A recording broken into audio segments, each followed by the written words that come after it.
NFL fans, you can start your season with a big return on FanDuel, America's #1 sportsbook. So when you get in the hunch in the middle of the game, you can check out the latest stats, view live play-by-play, and so much more on the same page where you place your bets. You get started with $200 in bonus bets guaranteed when you place your first $5 bet. That is FanDuel.com/UCSS. Never waste a hunch and make every moment more with FanDuel, America's #1 sportsbook. Also a sportsbook partner of the NFL. Also, this just died. Oh, no, it's back. Okay, we're good. All right, Bull. Yeah. The Browns' offense has had a ton of issues this season. It's not looked smooth yet by any means. Their running game, not necessarily what we anticipated.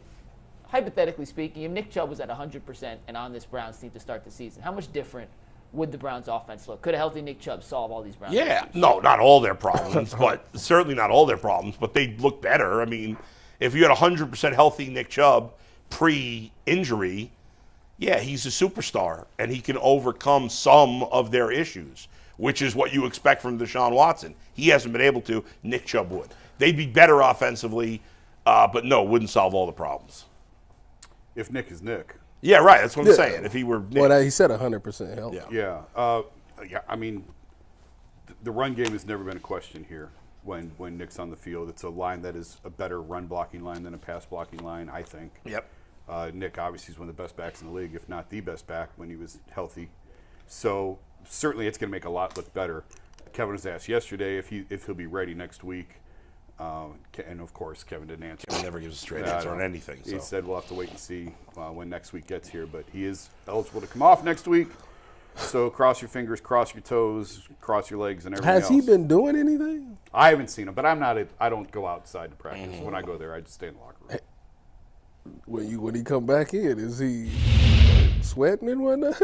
He's never in there when we're in there. They have this strategically timed. He ain't coming back. He's not He in the back. locker room when we're in there. He ain't coming back now. I haven't seen nobody say he ain't doing like individual or nothing. Like I ain't seen Mary Kay or nobody tweet out, "Oh, Nick Chubb took a part of Indy today." Like that's when you see those things. It's like, all right, now he's getting close. But the thing is, now that we're in season, they kick the reporters out early. Oh, and so they don't get to see it. So you don't, Okay. So basically, we see the reporters who go out there see who's on the bikes, who's on the field. Who's Is he on the bike? Who's not. I don't go out there. God, Jason, I told you. What are you doing? I think you're right, though. The fact that it hasn't been mentioned at all. If he was on the field, I think it would have been mentioned. Yeah. So it doesn't feel like he's going to play next week. I think that'd be a pretty big upset if he played next week. Probably. So, and to answer the question, yes, absolutely, he would make the run game better. I mean, I think that's the biggest problem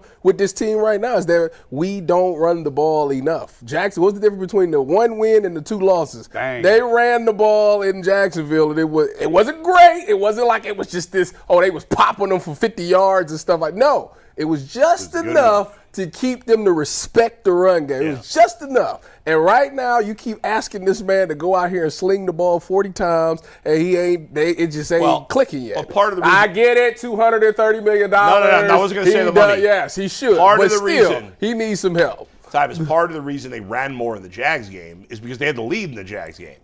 But they came out. I know that. But in the second, we're going to run the ball. But in the second half of the Jags game, they didn't have in the second half of the other 2 games, they had to throw in the second half because they were behind big. But no, what Tyvis is saying is they came out with a mindset of heavy formations, and we are going to That's run this fair. football. You're right. And That's they had the lead last week too. They had could have done lead. it. They could have run the ball. They should have done it. Isn't the Giants' run defense terrible? It gave up 165, I think it was, the week prior. Yeah, Washington's a juggernaut. I just don't understand this sometimes. Like they're forcing it. That's the problem. This offense feels very forced. It feel like y'all making people do stuff that they might not necessarily their best thing that they're good at. Oh my goodness. But we want to be this so bad because somebody said we need to be this big passing attack. Oh, and it just is not working. Tyvis is preaching. Pass the plates. I'm just saying it's ridiculous. There's no listen. Jason, I don't want to hear it. That's on Kevin Stefanski. I don't care. If his hand is being forced by somebody above him, he should do one or two things. He should quit, or he should ignore them and do what he wants. Otherwise, he's a gutless loser. Well, I think That's it. I think we're going to you get can't. to the point of He's made enough money that he could walk away and he's set for life with his family. Who wants to just Most of the rest quit? of us can't afford to do that. Wait a minute, who want to just quit though? If these is your guys, like I'm not about to quit on them. If I'm the head coach, I have to be able to do whatever I want on the field. And if I'm having my hand forced by it's not Andrew Berry, by either Jimmy Haslam or whoever, probably Jimmy Haslam. If that's the case, then I'm Kevin Stefanski. I'm like, you're right. I wouldn't quit. I'd say, I'm going to do it my way. If you don't like it, fire me. That's it. Then you gotta pay me. That's it. That would be it. If he's you never quit. You get fired. That's so right. They pay you still. And otherwise, I mean, that's ridiculous. There's no way. If I were, again, Kevin Stefanski's made a ton of money. If I'm Kevin Stefanski, his money's guaranteed. I am not listening to Jimmy Haslam if he tries to tell me to do something. I am ignoring him, and I am doing my job to the best of my ability. I mean, think about it though. Right now. IFB mic work. Yes, it is. Think about. I couldn't hear anything. He said it's my IFB mic working. Yes. Okay. Anyways, think about it though. When you look at the Browns' offense right now, will you stop doing What are you that? guys doing back there? Clicks and Dang, beats. stop Just doing live it. with it. Stop messing with it. Fix it after the show. What are you doing? Man, you guys have worse ADD than I do. Leave I'm the one it with already. ADD, and I'm not even Fix bothered by anything. what they're I was doing. trying Every to talk time in Bull's ear I'm about to say to something, talk. but then this mic was plugged in. That's why I said it's the Oh IFB my mic working. God. Because this was actually Guys plugged are in. killing Every us time over I'm here. about Tyvis, to real talk, quick, click. Let me just mention this, and then you go.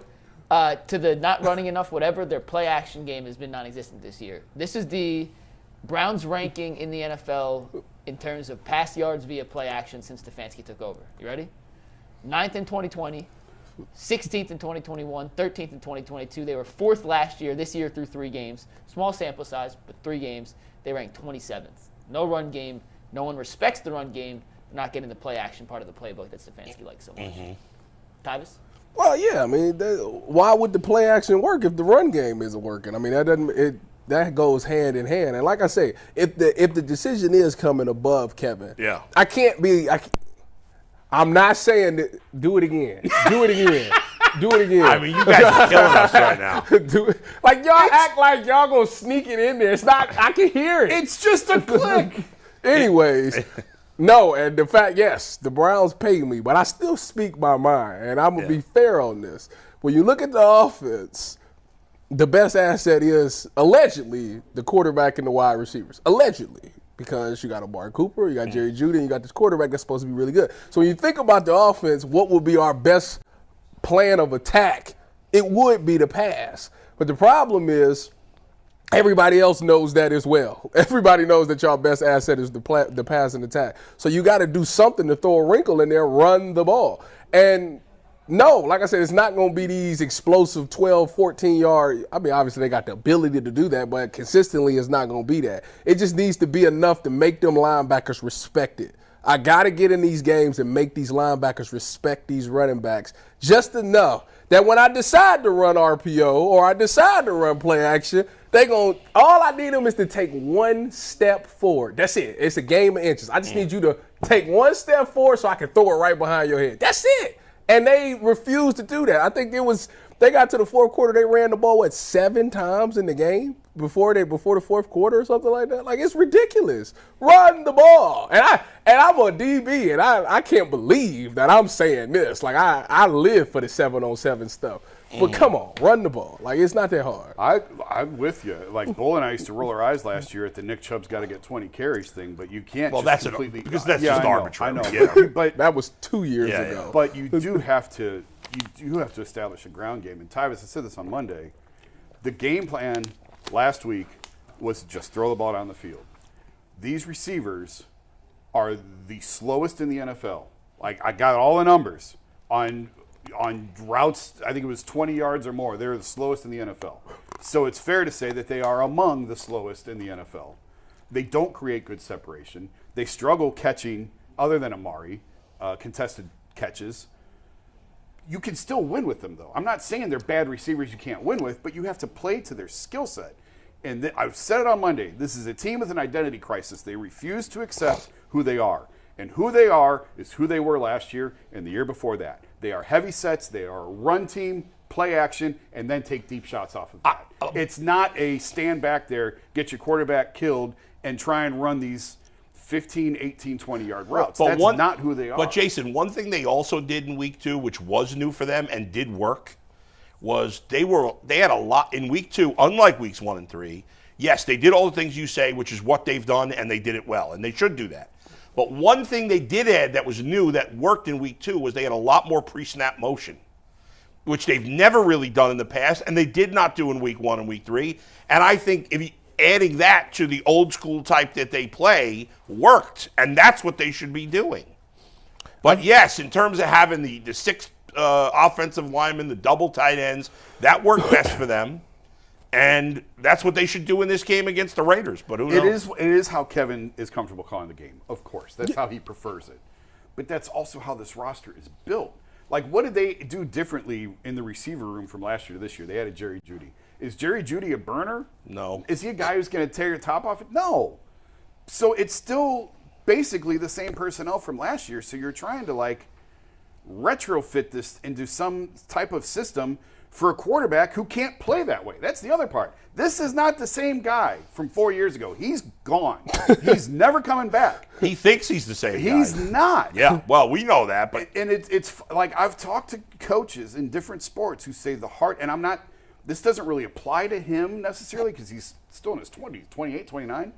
But coaches will tell you the hardest thing to do is to coach an aging superstar because they believe they can do everything they could do at 28 when they're 34, 35, and they can't. And he should still be able to because he should be. He's only 28. Yeah. But that, for whatever reason, he's not coming back. That it is what it is. So you're trying to run the system to fit this quarterback who can't really run that system, but he used to. And you don't have the receivers and the skill set to run that system, but they're just going to keep jamming that square peg into that round hole. Where if they play like they did against Jacksonville, you give yourself a chance. But again, how am I blaming someone else but Kevin? Blame him. Fine. I mean, that's it. That's his fault. Blame him. I don't care. If he's allowing somebody to force his hand, that's on him. To be honest, he's got guaranteed money. To be honest with you, I think this game is very telling. I think it is because you went up against the Giants. You had this big game plan. Oh, we're gonna show them this one. The Giants secondary, a little suspect. Oh, we about to eat. Yeah. And it blew up in your face. And you think about the one time that you were successful, it was doing the old stuff. And the funny part about it is I always look at things from a defensive mind because I play defense. Sure. So from a safety standpoint, like, it's funny, you going into this game, if I'm playing safety in this game, if I'm going to say I'm the safety for the Raiders, and I come into this game, I know exactly when they're going to take a shot. I'm going to tell you how I know. Because it's going to be max pro personnel because I know their offensive line isn't great, and I know that they struggle in the block. So if I see a tight end opposite of the running back, or I see that tight end and the grave digger or whatever it is, that's max pro. They're taking a deep shot. So, like, let me back up. Like, I know when to back up. Like, I know.